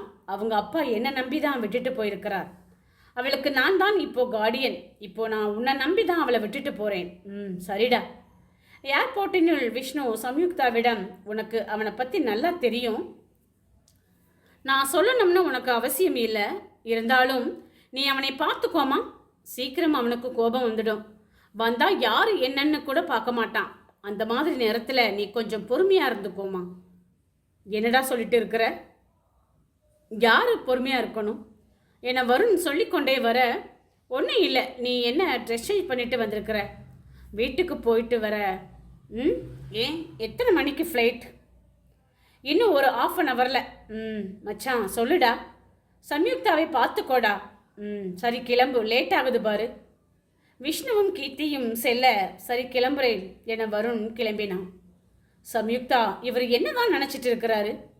விஷ்ணு அண்ணா கேட்டதுக்கு நல்லா மண்டையை ஆட்டிட்டு இப்போ யாருக்கு வந்து விருந்தோன்னு போயிட்டு இருக்கிறாரு என முணுமுணுக்க, என்ன சொன்ன? காதல விழலை. ஒன்றும் இல்லை, நான் பைக் தான் எடுத்துகிட்டு வந்தேன். ஸோ நீ ஆட்டோவில் போயிடுறியா? ஒன்றும் தேவையில்லை என அவள் முன்னால் போக, ஏய் இப்போ என்ன பிரச்சனை உனக்கு? எதுக்கு ஆட்டோ இப்போ? நீ போகத்தான். நீங்கள் எங்கே போகிறீங்க? வீட்டுக்கு. நானும் அங்கே தானே போகிறேன். ஆமாம், அப்புறம் எதுக்கு ஆட்டோ? சரியான விஸ்வாமித்திரன், எதுவுமே புரியாது. சரி சரி சரி வா. சம்யுக்தா பின்னால் ஏற எப்போதும் வேகமாய் செல்பவன் இன்று மெதுவாக நகர சம்யுக்தா உள்ளுக்குள் சிரித்து கொண்டாள். ஒரு டிராஃபிக் சிக்னலில் போலீஸ் செக் செய்ய இவனது வண்டியும் நிறுத்தினர். சம்யுக்தா, எதுக்கு செக் பண்ணுறாங்க? அதை அங்கு கேளு என வருண் ஹெல்மெட்டை அவிழ்க்காமல் பதில் சொல்ல, ஒரு போலீஸ் அவனிடம் வந்து, யோ இந்த நேரத்தில் எங்கே போயிட்டு வர? வருண், ஏர்போர்ட்டுக்கு ஃப்ரெண்ட்ஸை அனுப்பிட்டு வர்றோம். ஓ சரி, லைசன்ஸ் எடு. என்ன கல்யாணம் ஆயிடுச்சா என சம்யுக்தாவை பார்த்து கேட்க, இல்லை என அவள் தலையாட்டினாள். சரிதான், இது வேறையா? ஒழுங்கா பார்த்து போங்க. எங்கே பார்த்தாலும் செயின் திருட்டு கொலைகள் எல்லாம் அதிகமாக போயிடுச்சு. சம்யுக்தா, அப்போ அதான் இப்போவும் செக் பண்ணுறீங்களா? அடா ஆமாம்மா, எல்லாமே இந்த புதுசாக வந்திருக்கிற ஏசிபினால் வந்துச்சு. அவர் போட்ட ஸ்ட்ரிக்ட் ஆர்டர் இது. சம்யுக்தா, ஓ அப்போது அவர் மட்டும் இங்கே காணோம் என அவரின் பின்னால் தேட, அட நீ வேறம்மா, அவர் வீட்டில் இருப்பார். மனுஷன் ட்ரெஸ்ஸுக்கு கஞ்சி போட்டாரா இல்லை அவருக்கான்னு தெரியாது. எப்போவுமே ஸ்ட்ரிக்டாக தான் இருப்பார். ஓ என்னவோ என சம்யுக்தாவிடம் கேட்க, உண்மைத்தானே சொல்கிறாரு. என்ன? அவன் ஹெல்மெட்டை கலட்ட அங்கே நின்றிருந்த அனைத்து போலீஸும் அவன் அருகில் வந்து நிற்க, சார் சாரி சார் என சம்யுக்தாவிடம் பேசிய போலீஸ் கூற, இட்ஸ் ஓகே என சிரித்துவிட்டு இன்னொருவரிடம் பேசச் சென்றார். அவர் சம்யுக்தாவிடம், ஏமா நீயாவது சொல்லக்கூடாதா ஏசிபின்னு? எனக்கு பக்குன்னு ஆயிடுச்சு. நல்ல மூடில் இருக்கிறாரு போல, அதான் போயிட்டார். இல்லை காட்சி எடுத்திருப்பாரு. ஆனால் உண்மையிலேயே இவர் வந்ததுக்கப்புறம் க்ரைம் ரேட் கம்மியாக தாமா இருக்குது. சார் உங்கள் ஃப்ரெண்டாமா? இல்லை இவர்கிட்ட பொண்ணுங்க பேச வந்தாலே அந்த இடத்துல இவர் இருக்க மாட்டார், அதான் கேட்குறேன். சம்யுக்தா அங்கே மற்றவர்களிடம் இன்ஸ்ட்ரக்ஷன் சொல்லிக்கொண்டு இருந்தவனை பார்த்து, இவன் தன்னவன் என்ற காதலுடன், இல்லை நாங்கள் கல்யாணம் பண்ணிக்க போகிறோம். போலீஸ் இவளை என பார்க்க, அங்கே வந்த வருண் சம்யுக்தாவிடம், என்ன சொன்ன? அவர் இப்படி பார்க்குறார் உன்னை? உண்மையை சொன்னேன், கிளம்புங்க. சரி சரி கிளம்புறேன். ஏனோ அந்த பயணம் முடியக்கூடாது என இருவருக்குமே தோன்றியது.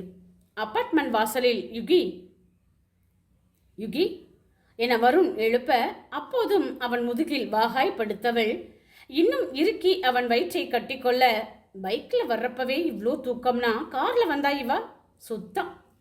வண்டியை நிறுத்தி அவளை ஒரு கையால் விடுத்து மெதுவாக அவள் கன்னத்தை தொட போனவன், அந்த பௌர்ணமி இரவில் அவள் முகம் இன்னொரு நிலவாய் தெரிய அவள் இதழ் நோக்கி போனவன் உஃப் என ஊதிக்கொண்டு, இவன் என்னை என்னமோ பண்றா என அவள் காதின் அருகில் குனிந்து ஹலோ என சத்தமாக கத்த, சம்யுக்தா தடுமாறி விழப்போனவள் அவனையே பற்றுக்கோளாய் பிடிக்க அவன் அவள் இடையில் பிடித்து நிறுத்தினான்.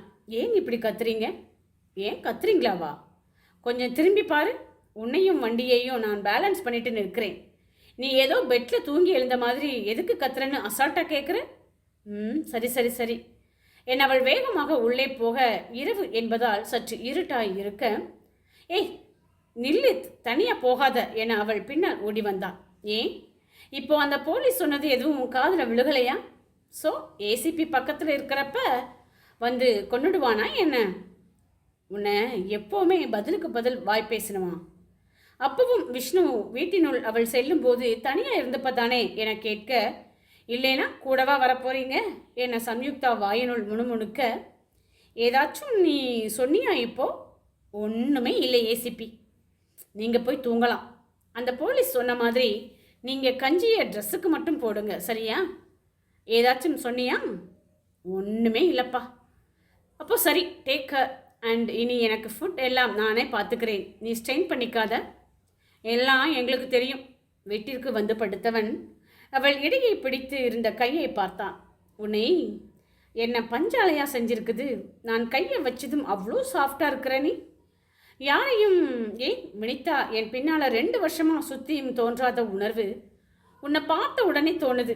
உன் கண்ணு எப்போதும் என்னை பார்த்ததும் வாய்க்குள்ளே ஏதாச்சும் முணுமுணுக்கிற மாதிரி. அந்த லிப்ஸ் இன்னும் தன் எண்ணங்கள் போன திசையை பார்த்து எழுந்து உட்கார்ந்தவன், என்னடா நம்மளை இப்படி தனியாக புலம்ப விட்டுட்டாளே, இனி முடியாது. முதல்ல விஷ்ணு கிட்ட பேசணும், அப்புறம் இருக்குடி உனக்கு. வருண் சம்யுக்தாவிடம் தனக்கு இரவு உணவு வேண்டாம் என்று சொல்லியும் அவன் சொல்லுவதையெல்லாம் கேட்காமல் அவன் வரும் சிறிது நேரத்திற்கு முன்பே அவன் வீட்டிலே உணவை வைத்து விடுவாள். காலையும் அதே செய்ய வருண் அவளை என்ன மாதிரி உணர்ந்தான் என்று தெரியவில்லை. அந்த கொலை கேஸ் விஷயமா அவனை பார்ப்பதே அரிதாக போக இவர்கள் கண்ணாமூச்சி ஆட்டம் இப்படியே தொடர, ஒரு நாள் அவன் சீக்கிரம் வீட்டிற்கு வர சம்யுக்தா வீட்டில் இல்லை.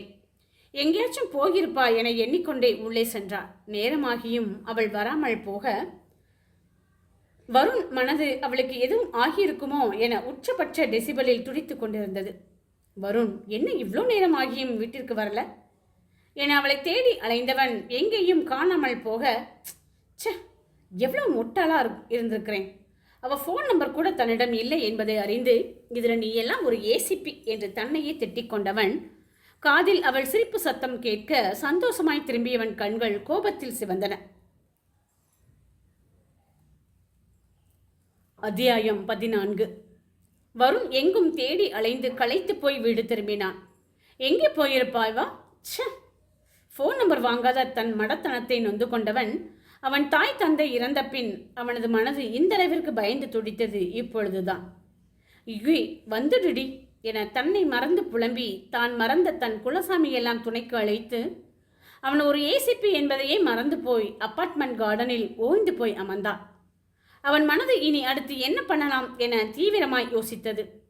அவன் சிந்தனையை கலைப்பது போல் அவளின் சிரிப்பு சத்தம் கேட்க சந்தோஷமாய் திரும்பியவன் கண்களில் குரு அவளுடன் சிரித்து பேசியபடி நடந்து வருவது தெரிய வருணால் அதற்கு மேல் இருக்க முடியாமல் அவள் அருகில் செல்ல, அங்கே சம்யுக்தா குருவிடம், எனக்கு லேட் ஆச்சு, அவர் வர டைம் இது, நான் போகிறேன், nice to speak with you. Guru இருங்க, நீங்கள் எம்பிஏ தானே படித்தேன்னு சொன்னீங்க. சம்யுக்தா புரியாமல், ஆமாம் ஏன் கேட்குறீங்க? பின்ன எப்பவும் அவருக்கு அது பிடிக்கும் இது பிடிக்காது, லேட் ஆச்சு சமைக்கணும், இப்படியே ஏதோ ஏசிபி வீட்டில் சமையல் வேலைக்கு போகிற மாதிரி போகணும்னு சொல்லிட்டே இருந்தா அப்புறம் உங்கள் திறமையெல்லாம் மறந்து போய் டோட்டலாக சமையல்காரி ஆகிடுவீங்க போலவே. ஏசிபிக்கு அதுதான் பிடிக்கும் அப்படின்னா I am ready to do that Guru என அவள் சிரிக்க, அப்படியெல்லாம் நாங்கள் விட்டுருவோமா? உங்கள் சேவை நாட்டுக்கு தேவைன்னு இழுத்துட்டு வந்துட மாட்டோம். சம்யுக்தா, ஓ மை காட் குரு, சான்ஸே இல்லை, போதும், நான் கிளம்புறேன். நீங்கள் கிளம்பிட்டீங்க, இனி நான் என்ன பண்ண போகிறேன் என அவனும் கிளம்ப எத்தனிக்க நினைவில் தெரிவதை பார்த்தே அவன் வருண் என தெரிந்து சந்தோஷமாய் நிமிர்ந்தவள் கண்ணங்களில் இடியென இறங்கியது வருணின் கை. குரு சார் என ஏதோ பேச போக Varun, will you shut up? Arun கோபத்தை பார்த்த குரு அமைதியாக நிற்க, வருண் எவ்வளோ நேரமா இங்கே இருக்கிற நீ?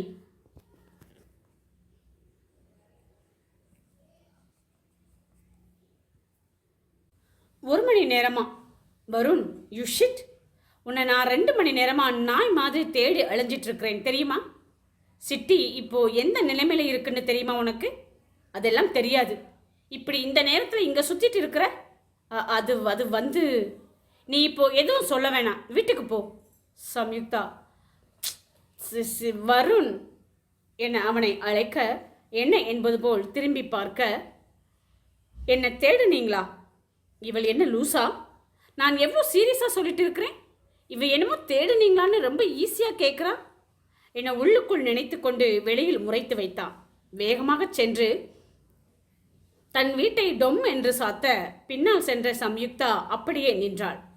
யோ ஏசிபி, உனக்கு ரொம்பத்தான் கோபம் வருது என்ன அடி என அவள் கன்னத்தை பிடித்தபடி கூற, இவர்கள் இருவரின் பின்னால் ஓடி வந்த குரு, அவர் உங்களை அடித்ததை பார்த்து நான் பயந்து போய் பின்னாடியே ஓடி வந்தா, நீங்கள் என்னமோ அவர் வீட்டு வாசலில் நின்றுக்கிட்டு அவரை பார்த்தாலும் கூட பரவாயில்லை, அவரை இழுத்து அடித்து சாத்தின கதவையே பார்த்துட்டு இருக்கிறீங்க.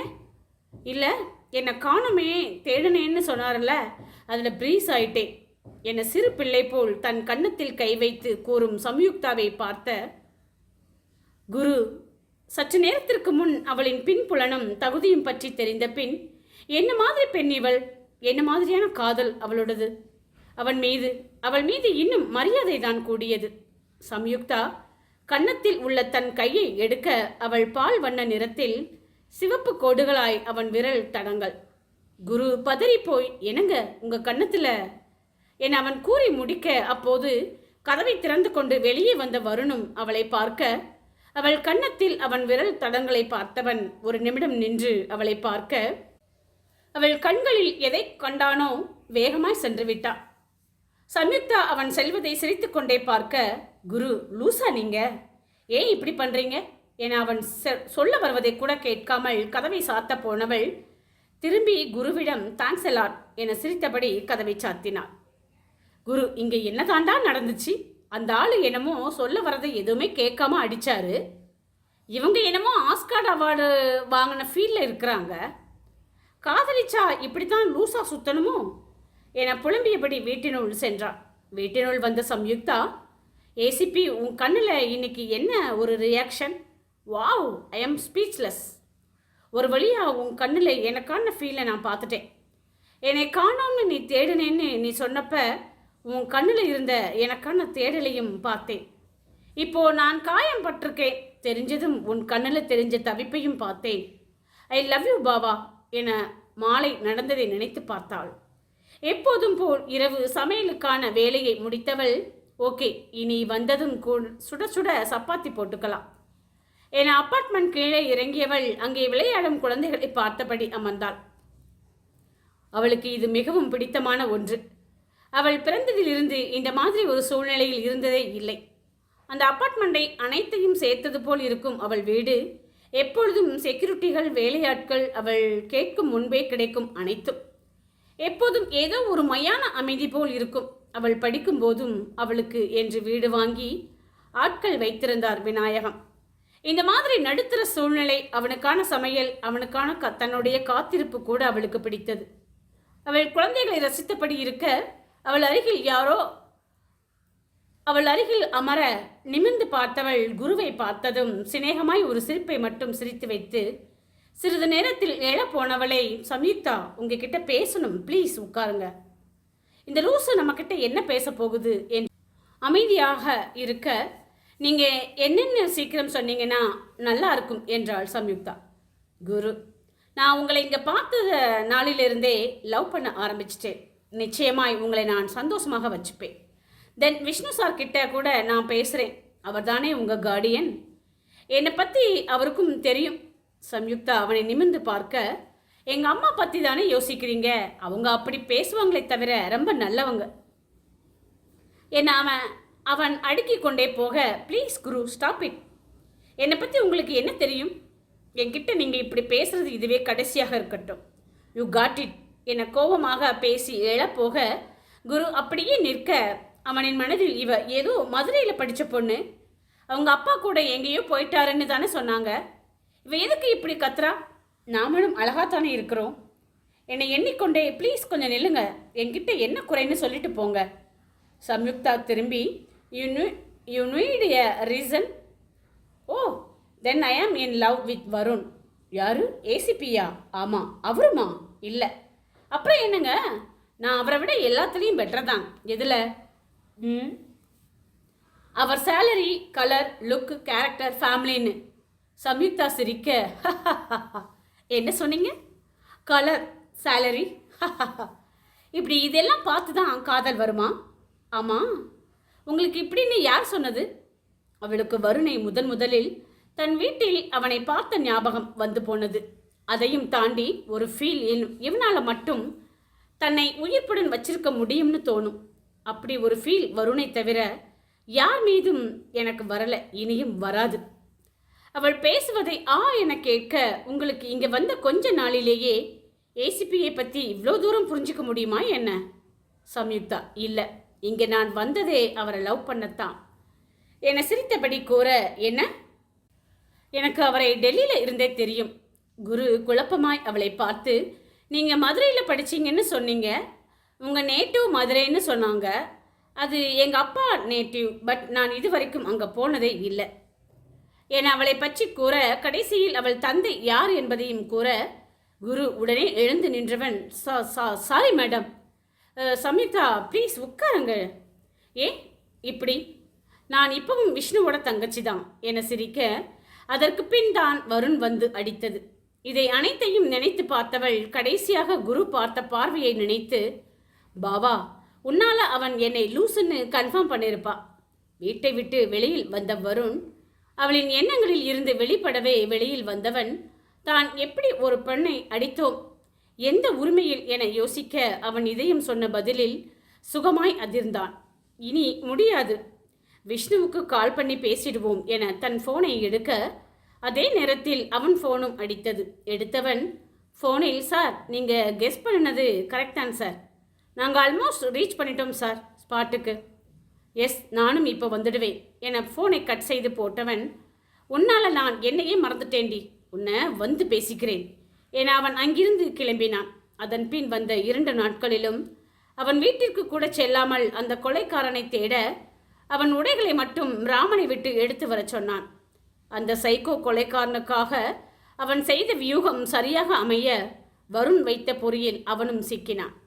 பின் அவனை விசாரிக்க, அவன் ஒரு நார்த் இந்தியன் என்றும் இங்கு வந்து வேலை செய்யும் போது இங்கு ஒருத்தியை காதலிக்க, அவள் இவனை ஏமாற்றி வேறு ஒருவனை திருமணம் செய்ய, அவளை கொன்று அதன் பின் அழகான பெண்களை பார்த்ததும் அவர்களை கொல்லும் எண்ணம் தலை தூக்க அதனையே வாடிக்கையாக்கி கொண்டிருந்தான். அதனை கேட்ட வருண் அவனை சரியாக அவனுடைய முறையில் கவனிக்க, அவனை ஹாஸ்பிட்டலில் அட்மிட் செய்த பின் தான் அவன் அமைதியானான். நேராக ஐஜி ஆஃபீஸ் சென்றவன் புன்னகையோடு வரவேற்றார் ஐஜி.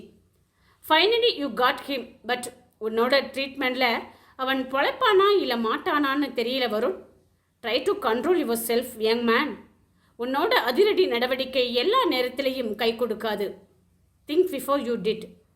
இதை உன்னோட சுப்ரியராக சொல்லலை, நான் அஸ் வெல் விஷராக சொல்கிறேன். எஸ் சார் என வெளியில் வந்தவன் மனதில் சம்யுக்தா மட்டுமே நிறைந்திருந்தாள். அத்தியாயம் 15. ஐஜி ஆஃபீஸில் இருந்து வெளியில் வந்த வருணிற்கு எண்ணம் எல்லாம் சம்யுக்தாவிடமே இருக்க, கடைசியாக 2 நாட்களுக்கு முன்பு நடந்தது ஞாபகம் வர, என்கிட்ட மட்டும் ஏதோ ஸ்கூலில் இருக்கிற ஹெட் மாஸ்டர்ஸ் கிட்ட பேசுறது போல மம்மிக்கிட்டே இருக்கிறது. அவங்கிட்ட மட்டும் அவ்வளோ ஜாலியாக ஈன்னு சிரிச்சுக்கிட்டே பேசிகிட்டு இருக்கிறா. உன்னை என்ன பண்ணலாம், பண்ணுறதெல்லாம் பண்ணிவிட்டு என்னை தேடினீங்களான்னு நல்ல பிள்ளை மாதிரி வந்து கேட்குறது என்று அவள் எண்ணத்திலேயே மூழ்கி இருந்தவனை ராமனின் குரல் எழுப்ப, என்ன சொன்னீங்கன்னா? இப்போது சிட்டியே உங்கள் பேச்சு தான் தம்பி. எனக்கு ரொம்ப சந்தோஷமாக இருக்குது. அப்படியே உங்கள் அப்பா மாதிரி தான் நீங்களும். ஆனால் கோபம் அவருக்கு மேலே உங்களுக்கு வருது. வருணிற்கு அப்பொழுதுதான் தான் அவளை அடித்தது நினைவில் வர, ச்சே, ஏன் எனக்கு இவ்வளோ கோபம் வருது? அவள் கண்களில் கண்ணீரை பார்த்ததுமே அவளை அணைத்து ஆறுதல் சொல்ல துடிக்கும் மனதை அடக்க முடியாமல் தான் வீட்டிற்கு வந்து கதவை சாத்தினான். கன்னங்களில் அவன் விரல் தடங்கள் கோடுகளை பார்த்தவன் அவன் இதழ் கொண்டு மருந்திட நினைத்த எண்ணத்தை மாற்றவே அவள் கண்களை பார்க்க அவன் தன் வசம் இழந்தான்.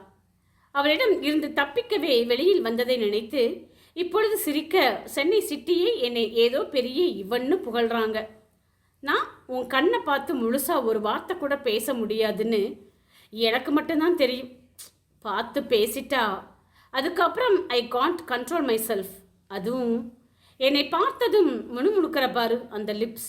உஃப், என்னால் முடியலடி இதுக்கு மேலே உன்னை தள்ளி வச்சு பார்க்க என முடிவை எடுத்தவன் விஷ்ணுவிடம் இதை பற்றி பேச வேண்டும் என எண்ணம் தோன்ற அவனுக்கு கால் செய்ய அவனுடைய ஃபோன் நாட் ரீச்சபிள் என்ற பதிலில், எருமை எங்கே போய் தொலைஞ்சான், சரியான நேரத்தில் எங்கேயாச்சும் போயிடுவான் என அவனுக்கு மெயில் ஒன்றை அனுப்பிவிட்டு நிமிர்ந்தான்.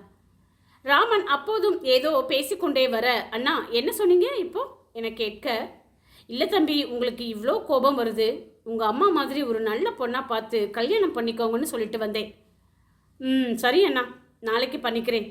நீங்கள் காலையில் இங்கே வர வேணாம், ரெஜிஸ்டர் ஆஃபீஸ்க்கு வந்துடுங்க என கூறிக்கொண்டே செல்லும் வருணை பார்த்தவர் மணியை பார்த்தார்.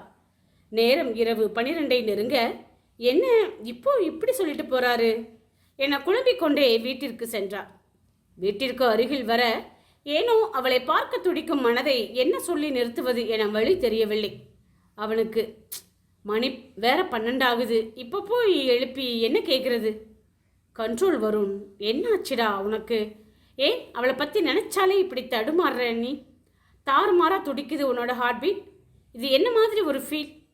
அவள் வீட்டுக்கிட்ட வர்றப்பவே ஒரு ஹாப்பி ஃபீல் ஆகுது என வேகமாக அவன் வீட்டினுள் சென்று கதவை சாத்தினான்.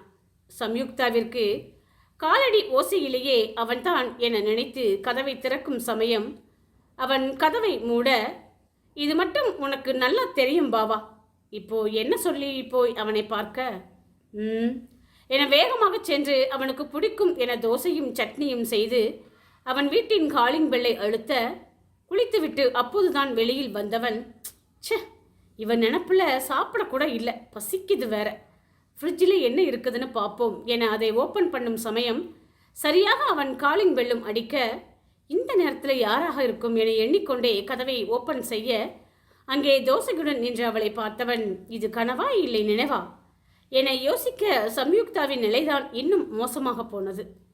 அப்போதுதான் குளித்து வெற்று மார்புடன் ஒழுங்காய் துடைக்காததால் ஆங்காங்கே நீர்த்துளிகளுடனும் பார்க்க ஏதோ கிரேக்க சிற்பம் போல் இருந்த அவனை பார்த்த சம்யுக்தா அப்படியே நிற்க, முதலில் சுதாரித்தது வருண்தான். அவள் முன் விரல் சொடுக்க எந்த பிரதிபலிப்பும் இல்லாமல் போக வருண், ஏய் என்னாச்சு, என்னது இது, அதுவும் இந்த டைமில், சரி முதல்ல உள்ளவா. சம்யுக்தா, அது வந்து நீங்கள் இப்போதான் வந்தீங்க இல்லையா, அதான் டின்னர் கொடுக்கலாம்னு என வார்த்தைகள் தடுமாறி கூறி முடித்தாள். வருண், இவ்வளோ நேரம் நீ தூங்கலையா என்ன என கேட்டுக்கொண்டே உள்ளே சென்று சட்டை அணிந்து கொண்டு வந்தவன் சாப்பிட ஆரம்பித்தான். சம்யுக்தா, சரி நான் போகிறேன் என செல்ல போனவள் சற்று திரும்பி, இனிமேல் இப்படி ஸ்லீவ்லெஸ் ஷார்ட்ஸ் அப்புறம் அப்படி இப்படியெல்லாம் ஒன்றும் சுத்த வேணாம் என கூறி முடிக்கும் முன்பு வருண் அவளிடம் வந்து, எப்படி இப்படி சொல்லுங்க மேடம். அவன் அருகாமையில் அவள் தன்வசம் இழக்க, ஸ்ட்ராங்காக இருடி என தனக்குத்தானே சொல்லிக்கொண்டாள். வருண் இன்னும் அருகில் வந்து, சொல்லு கேட்டேன்ல. சம்யுக்தா, ஒன்றும் இல்லை, நான் போகிறேன் என்று உளறி கொட்டினாள். நான் உன்கிட்ட ஒன்று சொல்லணும்னு நினச்சேன். என்ன சொல்லணும்? அச்சோ, ஏசிபிஐ ஐ லவ் யூ எதுவும் சொல்ல போறியோ? நீ பக்கத்தில் வந்ததுக்கே எனக்கு ஹார்ட் பீட் எகிரி துடிக்குது, நாக்கெல்லாம் வறண்டு போகுது, இன்னும் எதுவும் சொல்லி ஹார்ட்டை நீ ஸ்டாப் பண்ணிடாத. வருண் அவள் கைகள் இரண்டையும் அவளுக்கு அரண் போல் வைத்து அவளை சுவற்றோடு சாய்த்து, அன்னைக்கு எனக்கு கொஞ்சம் கோபம் அதிகமாக வந்துடுச்சு, அதான் அடிச்சிட்டேன், சாரி என அவன் மெதுவாய் அவள் காதில் கூற, அவன் மூச்சுக்காற்று அவள் மேல் பட்டதுமே விழி மூடியவள் அவனுடைய மென்மையான குரலில் மொத்தமாய் அவள் தன்வசம் இழந்தாள். வருண், யுகி யுகி என மெதுவாய் அழைக்க அவளிடம் எந்த அசைவும் இல்லாமல் வெளி மூடி இருக்க அவளை நிதானமாய் பார்த்தான். சற்று கலைந்த கூந்தலும் இரவு உடையில் அவள் ஒரு கலைந்த சிற்பம் போல் நிற்க, என்னடா இவ இப்படி நம்மளை சோதிக்கிறா என உதடு குவித்து அவள் மீது ஊத முடிகள் கலைந்ததை தவிர அவளிடம் எந்த அசைவும் இல்லை. வருண், இவ்வளோதானா நீ? நான் பக்கத்தில் வந்ததுக்கே இப்படியா? உன்னையெல்லாம் வச்சுக்கிட்டு என அவள் பின்னால் இருக்கும் ஜன்னலை திறந்து விட்டு அவன் கிச்சனுக்குள் சென்று விட்டான். அவன் வாசம் இல்லாமல் போக குளிர்ந்த காற்று அவள் மேல் மோத மெதுவாய் வெளிகள் திறந்த சம்யுக்தா அவன் இல்லாததை காண, இப்போ என்ன நடந்தது? ஒரு வேளை கனவாக இருக்குமோ என எண்ணியபடி அவனை தேட கிச்சனில் இருந்து தண்ணியை குடித்து கொண்டே வெளியில் வந்தான். வருண், என்ன நின்னுட்டே தூங்குற? வீட்டுக்கு போறேன்னு சொன்ன, இன்னும் போகலையா என கேட்க, போகணும் என அவள் வீட்டினுள் சென்று கதவை சாத்திய பின்பும், என்ன நடந்துச்சு? அவன் என்ன யுகின்னு கூப்பிட்டான் தானே? இன்னும் என்னவோ சொன்னான். ச்சே, ஒருவேளை அவன் சொன்ன மாதிரி நம்ம தூங்கிட்டோமா என்ன? என்னை பற்றி என்ன நினச்சிருப்பான்? சரியான மண்டுடி நீ, இப்படியா ஆண்னு பாப்ப என தன் மண்டையில் தட்டி கொண்டாள். வருண் அவள் சென்ற பின் விடாமல் சிரித்து கொண்டிருந்தான். ஏண்டி, நான் எது சொன்னாலும் நீ நம்பிடுவியா? முடியலடி என்னால். அப்படி திருன்னு முழிக்கிற, என்னால் இதுக்கு மேலே உன்னை தள்ளி நின்று பார்க்க முடியலடி என தான் நினைத்ததை நிறைவேற்றும் பொருட்டு நிம்மதியாக தூங்கினான். அடுத்த நாள் காலை சம்யுக்தா, ச்சே, யார் இவ்வளோ காலையில் எழுப்புறது என மணியை பார்க்க அது 9 காண்பிக்க, என்ன நம்ம இவ்வளோ நேரம் தூங்கினோமா? வருண் ஆஃபீஸ் போயிருப்பாரே, பிரேக்ஃபாஸ்ட் சாப்பிட்டாரா என்னன்னு தெரியலையே என அறக்க பறக்க எழுந்தவள் யாராக இருக்கும் என கதவை ஓப்பன் செய்ய, அங்கே வருண் அழகாய் ஃபார்மலில் ஆலிவ் கிரீன் சட்டையும் அதுக்கு கான்ட்ராஸ்ட் கலரில் பேண்ட்டும் போட்டு கூலசுடன் நின்று கொண்டிருந்தாள்.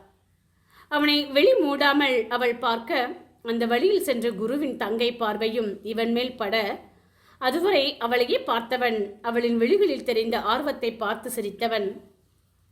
அவள் கண்கள் கோபத்தில் விரிவதை பார்த்தவன், என்னாச்சு இவளுக்கு என அவள் பார்வை சென்ற திசையை பார்த்தான்.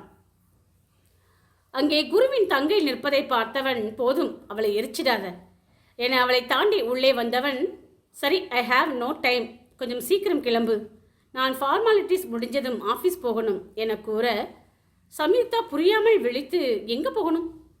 வருண், ஏன் சொன்னாதான் கிளம்புவியா என்ன? இல்லை. தென் கிளம்பு. Already it's late, be quick. அப்புறம் சாரி இருக்குதா? இல்லை என தலையாட்ட, பரவாயில்லை, நல்ல சுடிதார் ஒன்று போட்டுட்டு வா, ஜீன்ஸ் வேணாம். குளிர் அறைக்கு சென்றவள், என்னாச்சு இவருக்கு? காலையிலேயே இப்படி ஒரு ட்ரெஸ்ஸில் வந்து நம்மளையும் கிளம்ப சொல்கிறாரு, இதில் ஜீன்ஸ் வேணாம் என்று ஆர்டர் வேறு என உடை மாற்றி வெளியில் வந்தவளை பார்த்தவன் கண்ணில் அத்தனை காதல் இருந்தது. பார்த்த அவளுக்குத்தான் இது கனவா இல்லை நினைவா என புரியாமல் போனது. வெளியில் வந்தவள் முன் பைக்கை நிறுத்தியவன், ஏறு என கூற, வேணாம், நான் ஆட்டோவில் வரேன். வருண், என்ன என்ன நான் சொன்னது எனக்கே சொல்றியா? இப்போ நீ வரலனா உன்னை தூக்கிட்டு போயிடுவேன். சம்யுக்தா, என்ன ஆச்சுது இவருக்கு? இந்த ஏசிபிக்கு பர்ஃபார்மன்ஸ் கொஞ்சம் ஓவராக இருக்குதே. எல்லாம் சரியாக தான் இருக்கு, பேசாமல் வாடி. என்னது டியா? ஆமாம், இப்போ என்ன பண்ணணும்? என புருவம் உயர்த்த, ஒன்றும் இல்லை. வருண் பூக்கடையில் நிறுத்தி, பூ வாங்கிக்கோ. சம்யுக்தா அவனை ஆவென பார்க்க, இப்படி பார்க்கறத முதல்ல நிறுத்து என அவனை சென்று பூவை வாங்கி வந்து கைகளில் கொடுத்தான். அப்பவும் அவள் அப்படியே நிற்க, வருண், என்ன நான் வச்சு விடணும்னு எதிர்பார்க்குற போல? ஆனால் இது ரோடாக இருக்குதே, பரவாயில்லையா? இல்லை வேணாம், நானே வச்சுக்கிறேன். ஆமாம், நம்ம எங்கே போகிறோம் என்றாள் மெதுவாக. கல்யாணத்துக்கு தான். ஓ, அதான் இவ்வளோ அளப்பறையா? என்னமோ இவருக்கே கல்யாணங்கிற மாதிரி. ஏன் இவ்வளோ டென்ஷனாக வராரு? எப்போதும் மற்றவங்க தானே டென்ஷன் ஆவாங்க இவரால் என யோசித்து கொண்டே வர, கீழே இறங்கு, பைக்கில் வந்தால் உடனே தூங்கிட்டியா என்ன? ஒன்றும் தூங்கலை. ஆமாம், கல்யாணம்னு சொன்னீங்க, இங்கே கூட்டிகிட்டு வந்திருக்கிறீங்க. ஏன் இது ரிஜிஸ்டர் ஆஃபீஸ் தானே? இங்கே கல்யாணம் நடந்து நீ பார்த்ததே இல்லையா? இல்லை என அவள் தலையாட்ட, சரி வா, இப்போ பார்க்கலாம். எங்கே இவன் கீழ் பணிபுரியும் சில காவல் அதிகாரிகளும் ராமனும் அங்கே இருக்க ராமனிடம் சென்று சம்யுக்தா ஒன்றும் புரியாமல், என்னாச்சன்னா உங்கள் ஏசிபிக்கு? தெரியலம்மா, நேற்று நைட்டு தான் என்கிட்டையும் சொன்னார். அங்கே உள்ள அதிகாரியிடம் இவன் பேச போக, அதே நேரம் மாலையுடன் சேலை கட்டிய பெண்ணும் இன்னொருவனும் வர, ஓ இவங்களுக்கு தான் கல்யாணமா? இப்போ இங்கே என்னதான் நடக்குது என சம்யுக்தா ஆர்வமாய் பார்க்க, வந்தவள் வருணிடம் சென்று, இந்த ட்ரெஸ் ரொம்ப அழகாக இருக்கு உங்களுக்கு என கூற, சம்யுக்தாவிற்கு இதயம் நின்று துடித்தது. மெதுவாய் ராமனிடம், அண்ணா இது யாரு? ராமன், இந்த பொண்ணு சார் கீழே வேலை பார்க்குற இன்ஸ்பெக்டர் பொண்ணுமா. வருணும் சிரித்து கொண்டே தேங்க்ஸ் என கூறினான். சம்யுக்தாவிற்கு அதற்கு மேல் தாழாமல் அவன் அருகில் சென்று அவன் கையை சுரண்டினாள். வருண், என்னடி என அவள் புறம் சரிந்து முகத்தின் அருகில் சென்று கேட்க, அதற்கு பின் எதையும் பேச நான் எழவில்லை சம்யுக்தாவிற்கு. யா யாருக்கு கல்யாணம் என தட்டு தடுமாறி அவள் கேட்க, வருண், ஏன் எனக்குத்தான். சம்யுக்தா, என்ன உங்களுக்கா என கேட்டு கண்கள் கரித்து கொண்டு வர, அதற்குள் வருண் சார் வாங்க, எல்லாம் ரெடியா இருக்கு என கையில் மாலையை வைத்து கொண்டிருந்தவன் கூற, வருண் சரி வா என அவளை இழுத்து கொண்டு உள்ளே போனான். அங்கே வருண் கையில் மாலையை கொடுத்து, போடுங்க சார் மேடம் கழுத்தில் என்றவுடன் சம்யுக்தாவிற்கு உயிர் இப்பொழுதே போய்விடக்கூடாதா? இதுக்குத்தான் இவ்வளோ வருஷம் அவனை விடாமல் காதலிச்சோமா? இப்போ நீ என்ன பண்ண போற?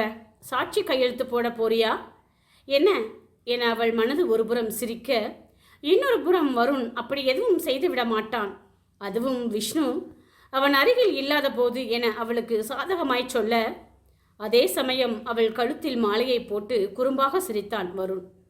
அவள் சந்தோஷமா இல்லை அதிர்ச்சியா என அவள் உணர்வுகள் போட்டி போட்டுக்கொண்டு அவனை பார்க்க, மேடம் போடுங்க சார், எவ்வளோ நேரம் அப்படியே நிற்பாரு என அவள் அருகில் இருந்தவர்கள் சொல்ல, அவன் கழுத்தில் மாலையை போட்டு நிமிர்ந்த நொடி அவன் அவளுக்கு தாலி கட்டி கொண்டிருந்தான்.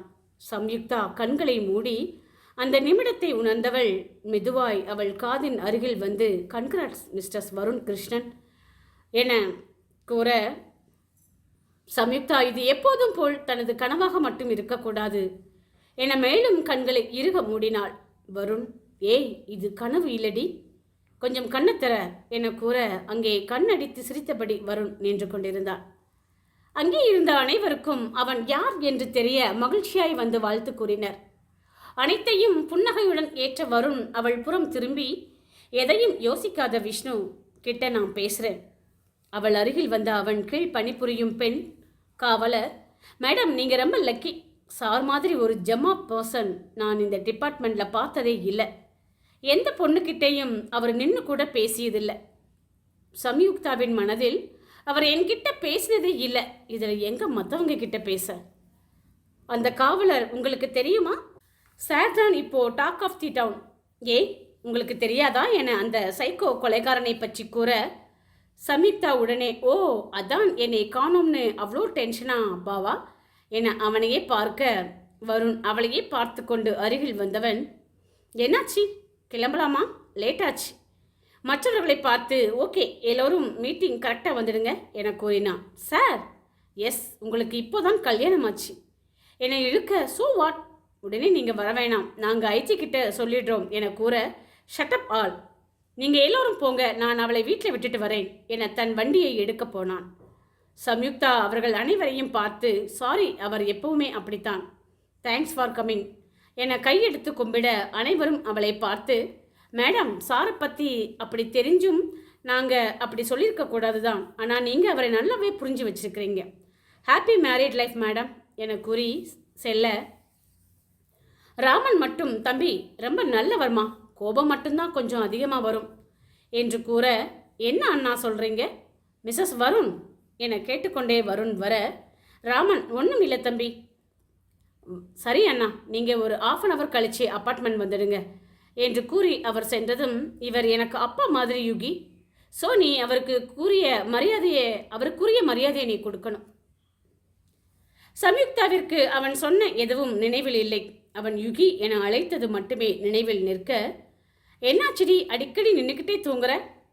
ஒன்றும் இல்லை, சரி ஏறு வீட்டுக்கு போகலாம். பைக்கில் ஏறியவள் மனதில் ஏன் என்று தெரியாத ஒரு நிம்மதி இருந்தது. என்னவோ உண்மைதான். வீட்டிற்கு வந்து அவளை விட்டவன், யுகி, எனக்கு ஒரு மீட்டிங் இருக்கு, ஸோ நான் அர்ஜெண்டாக கிளம்பணும் என அவன் அறை சென்று உடையை மாற்றியவன் பை என கூற சம்யுக்தா மெதுவாய் தன் தலையை ஆட்ட, ஏய் ஏதாச்சும் பேசுடி, எதுக்கெடுத்தாலும் இப்படி தலையாற்ற என கூறி வெளியில் சென்றவன் மீண்டும் வந்து, யுகி எதுக்குமே நீ கவலைப்படாத, நான் இருக்கிறேன். உங்கள் அண்ணனை எப்படி சமாதானப்படுத்தணுமோ அப்படி சொல்லிக்கிறேன். ஸோ நீ என்னை பற்றி மட்டும் யோசிச்சா போதும் என இதழ் நோக்கி போனவன் இப்போ வேணாம் என அவள் கன்னத்தில் தன் முதல் முத்தத்தை பதித்து விட்டு சென்றான். பாய் மிஸ்ஸஸ் வருண் என கண்ணடித்து செல்லும் தன் கணவனை வெளியெடுக்காமல் பார்த்து கொண்டிருந்தாள் சம்யுக்தா.